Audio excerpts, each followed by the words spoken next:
And thanks for joining us. Several schools in Madison were on lockout status this morning because of a shooting. A lockout status is when there is a perceived threat outside the school. That lockout was connected to a shooting on Madison's east side where two people, a parent and a child, received injuries that were non-life-threatening. The Madison School District followed practices they had laid out in advance. Every school has to get their safety plans checked off by the state, and our Amy Reed explains a recent audit found these plans at schools across Wisconsin are following best practices. Amy?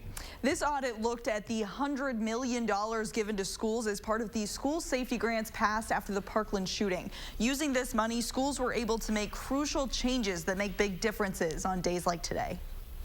After a shooting near 4 schools forced part of Madison Metropolitan School District into a lockout, the district is grateful for the upgrades they've made. New hardware on the doors, automatic locks, and phone and PA systems they can use to communicate in case of emergency. All of these components are a big part of a comprehensive school safety and security program.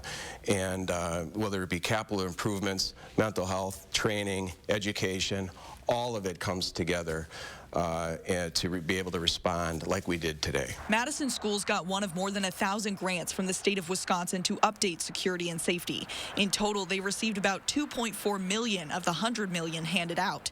Other schools across the state were able to make similar improvements. Almost half added surveillance and screening with the money. So teaching kids how to be more empathetic. The program was all watched over by the Department of Justice. Today, lawmakers went over an audit in how well the DOJ did in handling the multi-million-dollar program, citing surveys from participating schools.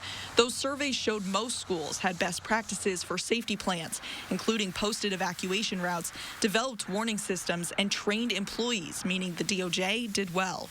But as schools say they are grateful for the help, AG Josh Call said more needs to be done on school safety in the form of mental health funding. We need to keep doing more work in this area. We need to make sure that our schools in Wisconsin are as safe as they can be, and that includes making sure that we have effective physical security, but we also need to make sure we're investing in things like long-term funding for mental health programs and social workers in our schools.